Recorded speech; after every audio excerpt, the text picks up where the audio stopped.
आनंदी वातावरण आहे, त्याच्यामुळे एक मीच असा छोटासा मोनोप्ले करते. मी दुसरीपासनं स्टेज आर्टिस्ट होते, बालकलाकार म्हणून. मग पुढे पुढे बिलासपूरला आल्यावर मराठी नाट्य महोत्सव व्हायचा, त्याच्यात कधी कधी मौका मिळायचा. पण नंतर नंतर लक्षात आलं की जॉईंट फॅमिली आणि बाहेरची कामं आणि भेटणं एक दुसऱ्याला आणि नाटकाची प्रॅक्टिस आणि नाटकाच्या मागे होणारी नाटकं ती सांभाळली जायची नाही माझ्याच्याने. त्याच्यामुळे मी डायरेक्ट मोनोप्लेमध्ये उतरले. बघा ते याच्या उंचीचं आहे की नाही, पण माझं मनोगत त्याच्यातनं व्यक्त करा. करू का? माझा आवाज येईल मला वाटतं. येईल थोडंसं पुढे नाही, माझा आवाज अजून तिथपर्यंत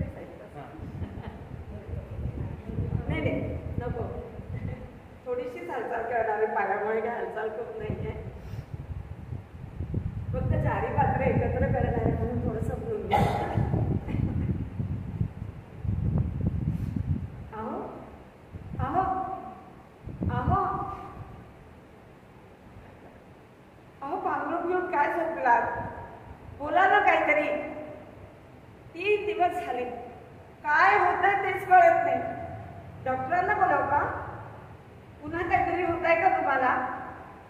काय करावं काही कळत नाही. डॉक्टर येऊन जातात, म्हणतात त्यांना तर काही झालेलं नाही, आणि हे असे पांघरून घेऊन झोपले.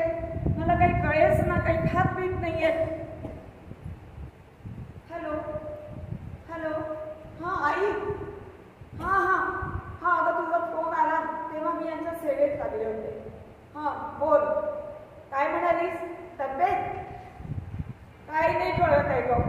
तब्येत काही सुधारतच नाही आहे. सारखे पांघरून घेऊन झोपतात आहे, काही बोलायला तयार नाही आहे, काही खात पीत नाही आहे. डॉक्टर म्हणतात त्यांना काही झालं नाही. आता काय करू सांग?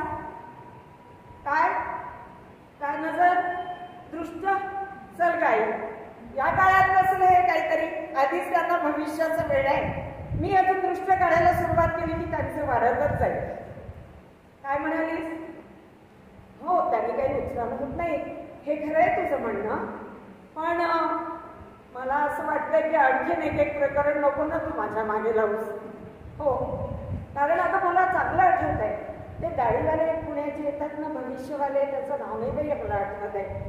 त्यांचं भविष्य ऐकलं, यांना फार वेळ आहे. दर रविवारी ते येतं आणि त्या दिवशीपासून यांची तब्येत बिघडली आहे. काय झालं ते न कळे. त्यांनी काय सांगितलं, त्यांच्या राशीत काय आहे. आता एकाच राशीची किती माणसं असतात खरं म्हणजे, पण यांनी काय डोक्यात ठेवलंय ते मला नाही माहिती. हो हो हो, बोलतात आहे तसं नाही, अगदी नाही बोलत आहे असं नाही काही, म्हणजे स्ट्रोक वगैरे नाही झाला. नाही नाही नाही नाही, हालचाल करतात आहे ग, हालचाल करतात आहे. आणि ना मला हां मात्र एक अगं वेळ लागल्यासारखं करतात आहे. असं मोठ्या वेळात होतं का? हे मला म्हणाले की तू लग्नात जशी तयार झालीस ना तशी तयार होऊन ये, तशी तयार होऊन ये म्हणजे मला बरं वाटेल. हे काय नवीनच वेळ. आता यांची तब्येत बघू, घरातली कामं बघू, ते ध्यान खोलीत बसलेलं असतं 24 तास, त्याला बघू, काय काय बघून एकटीने सांग. आणि ते म्हणतात ते सगळे दागिने घाल आणि तयार हो, सगळे दागिने घाल आणि तयार हो. तुला काय झालं काय हसायला? हो हो, कधी कधी मानसिक आजार असतो हे खरं आहे, पण हे काय वेळ आपलं. मी काय गाडी चालवत नाही, ते बँकेतनं आणि जाऊन सामान आणायचं, घालायचं. सोपं आहे का तुला तिथे बसल्या बसल्या सांगायला? तिकडनं चौकशी नको करू नुसती, ये जरा आपल्या जावयाला बघायला. ठीक आहे, आता बघते मी. हो हो हो हो, तू म्हणतेस ना, मी मागवूनच घेते आज दागिने. कशाने तरी एकदाच बरं वाटू दे, कारण रोगाचं निदानच होत नाहीये, त्याच्यामुळे मला पण चिडचिड होते गाडी. हो ना, आणि माझाही पण आता बघण्यासारखे विचार येतात. किती नाही म्हटलं ना तरी आपण अंधविश्वासी असतोच ना.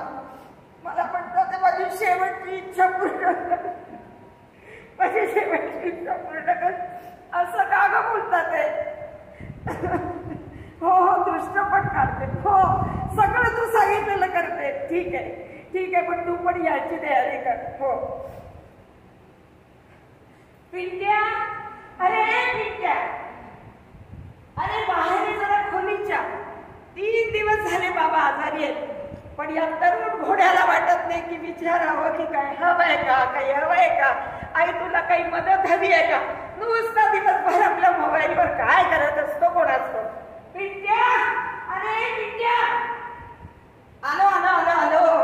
मातोश्री बोला, काय म्हणताय, काय म्हणताय, काय रे मेल्या.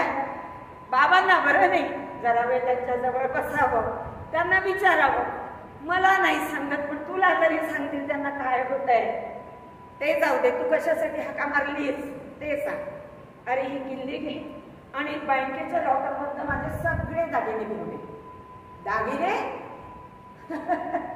तुम्हाला नवरा बायकोंचं तर मला काही कळतच नाही.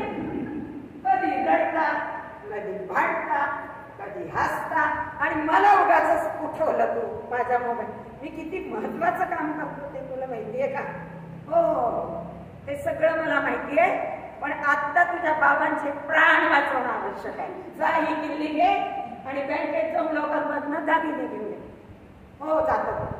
अरे बाबा काही करू नको, फक्त दागिने आण, बाकीचं काही त्याच्यात घेऊन आणू नको, तिथे सोडून येऊ नको.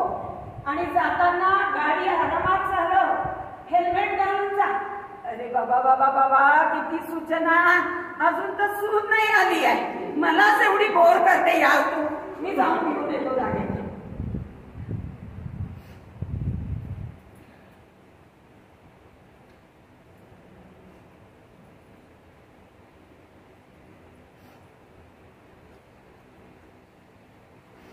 अहो अहो चादर बाजूला करा. तुमच्या इच्छेप्रमाणे बघा, मी लग्नात जशी तयार झाली होती ना तशीच तयार होऊन आली आहे. झाली ना आता तुमची इच्छा पूर्ण. उघड्या बघून डोळे आणि बघा एकदाच मला. पण आता तुमच्याशी लग्न झाल्यानंतर तशी कोवळी काकडी नाही राहिली मी, पण बाकी सगळं घातलंय बरं. तेच बाकी सगळं तुम्ही जे दिलं होतं ते आणि आईने दिलेलं होतं ते सगळं तेच घातलंय. बघा एकदा डोळे उघडून. अहो बघताय ना, मी तुमची इच्छा पूर्ण केली आहे. बघा तरी लवकर बरे वा. वा वा वा वा, काय सुंदर दिसतेस ग. 18व्या वर्षी दिसत होतीस ना तशीच दिसते.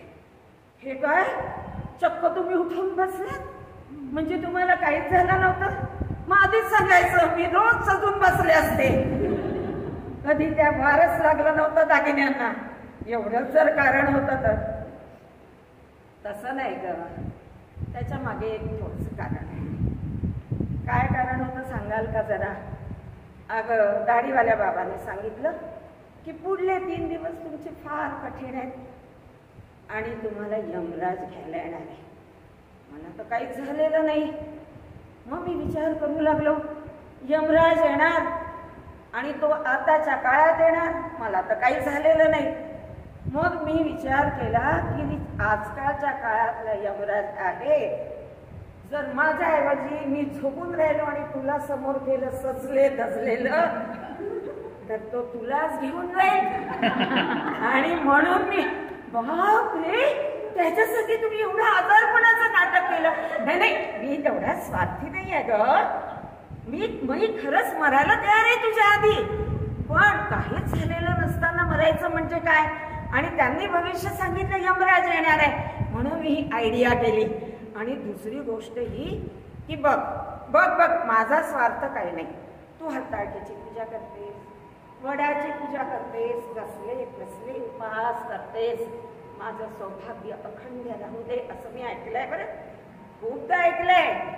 आणि म्हणून मी असा थोडासा स्वार्थी झालो की तुझं मागणंही पूर्ण होईल आणि माझं मागणंही पूर्ण होईल, म्हणून मी हा सगळा व्याप केला. समजला.